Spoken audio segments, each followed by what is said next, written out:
Dr. Swartz tells Stacia that the only way her marriage will work is if she understands she did not marry herself. That cut me to the quick. 3 day in the morning moment, huh? Revelation, huh? That cut me to the quick because I remember. It did. Shut up. I remember our marriage counselor telling me that. Hey.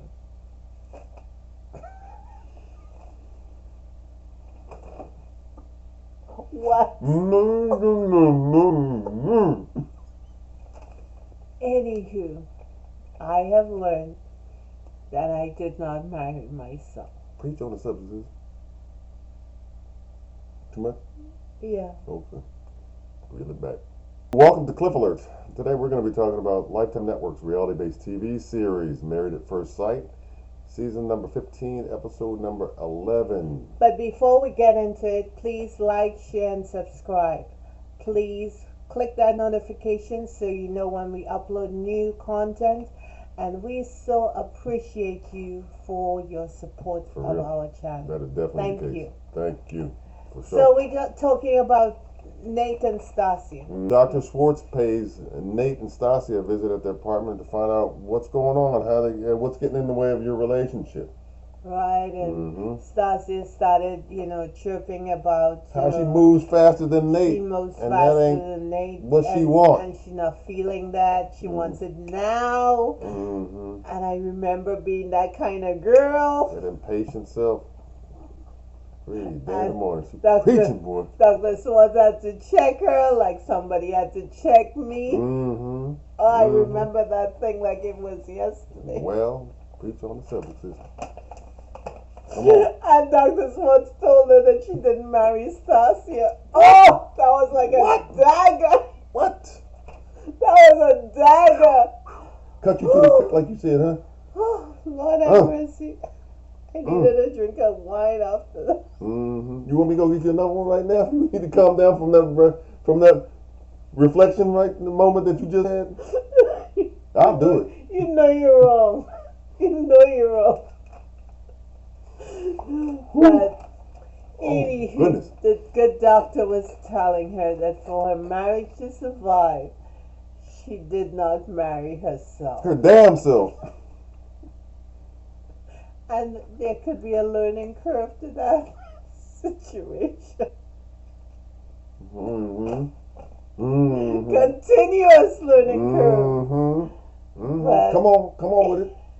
But once you learn it, you tend not to go back. So that's the saving grace of all that. Yeah, and in all seriousness, that's something that I really feel like is really important for spouses to learn about their partners and spouses to learn about themselves as it relates to their partner. Right.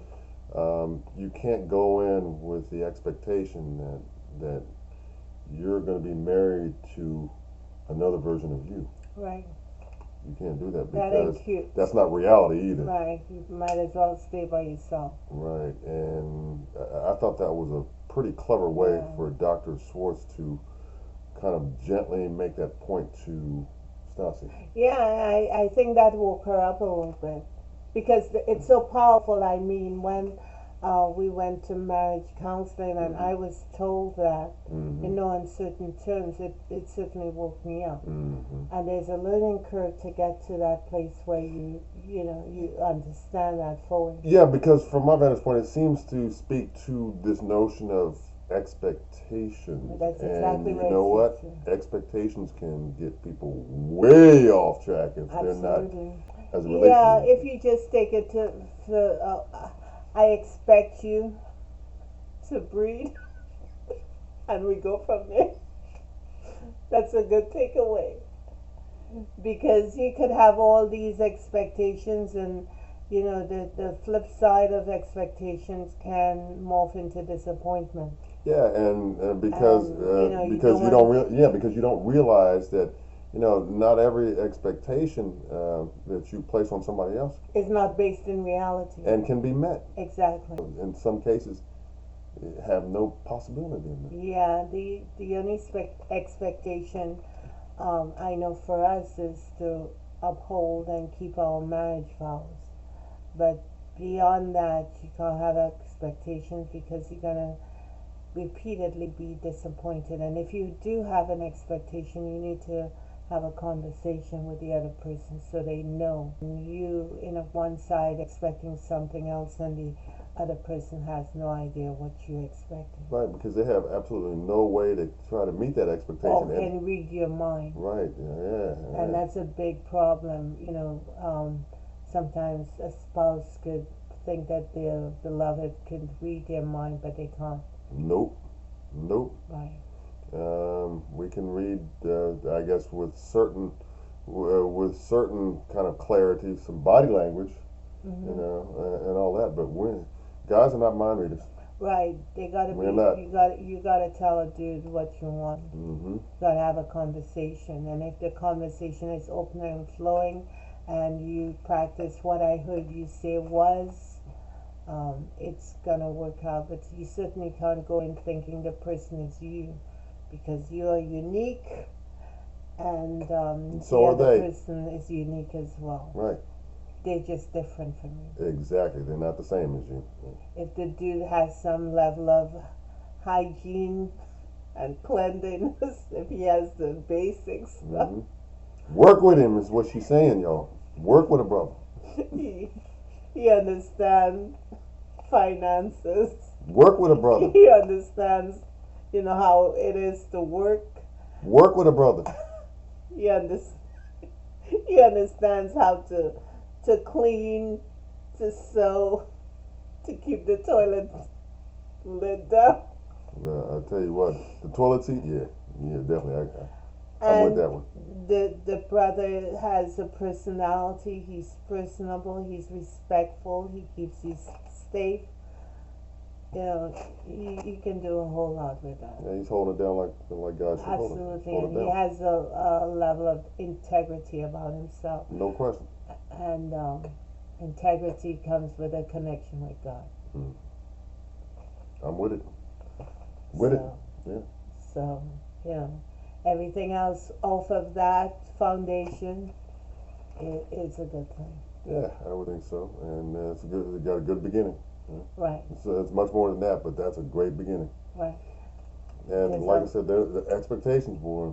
The expectation can sink a marriage quick, fast, and in a hurry. No question about it. So. Dr. Schwartz also offered another piece of really good advice. Excellent advice. And that was that whenever Nate and Stacia have disagreements and or disputes, which they admitted that they have had, to realize that you're not each other's adversaries. Yeah, not each other's enemy. Right. So in order to convey that point in a way that makes sense to the other person, hold your spouse's hand while you're having a tough discussion. Because the problem is the problem, but your connection is your connection. Right. And that connection got to be stronger than the problem. And the problem and has a once you solution. hold a hand, you know that this person is right there with me, may not agree with what I'm saying, and that's okay too. Right. Because couples gonna have uprisings every now and then. Right, and it kind of serves to temper any you're disagreeing about or have issue with as it relates to your spouse over whatever scenario. Right. And I think that's a fantastic. It's a fantastic piece of advice. Yeah. I really do, and I think that they had or were presented a tool that they should use. They should use. No question about it. They should use.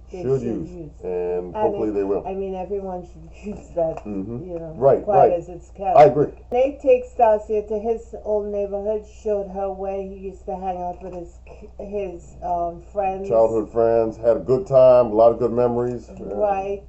Ripping and running, playing, being aliens, I guess. Right. As little boys they didn't sometimes have tend to do. a sort of structure in the home once they got home from school, so they acted up a time or two, would throw a stone into someone's window. They run off. And then we see Nate's father appear, Joe. Yeah. And Joe was telling Stacia that he got into a lot of confrontations surrounding Nate's behavior a time or two. Yeah, but and how he had to manage it because of the fact that Papa Joe was a single father. Single father, and he had to raise his kids by himself. In hindsight, I think he kind of wished that he had shown his children and Nate more affection and love. Right. His dad said that they didn't show emotion and how he wished that he had, in hindsight. Right. That explains a lot about why Nate is the way that he is. Yeah, Nate is being understood more or better by Stacia now than maybe prior to. Yeah. I think that after having met his father and talked with his father at that moment, she understands why he's kind of reserved, doesn't show a whole lot of emotion, much better. Stacia, she took him to her old neighborhood. She used to sell handbags to friends. She would sew some handbags up and then take it to the mall to get it engraved. And she made money like that, and Nate was proud of her because she had a side hustle and because he had a side hustle as well. The family that raised or helped raise Stacia really imparted some really important aspects to her life and attributes that she could take with her. You know what I mean? Got dolled up and was waiting on a date. Yeah. And the dude came pulled and up. he started He rolled up. Blowing his horn. Yeah, telling the signaling to come on out and get in. And like, oh hell no. That's not how it's gonna go. Nah, boy, that's not how it's gonna roll here in the mental household. What you gonna do is you gonna get your ass out of your car, come up to the door, and introduce yourself and act like you got some damn sense. Amen. And he said, as a result, the boy brought her back to the house early. That's how it's supposed to be. Waiting on his ass with something for him. Because if not, the father's gonna have to have something for him. He wasn't playing no games. Think he was? Out by the corner waiting with a bat. No, he would have been on the porch, rocking back and forth. Just waiting.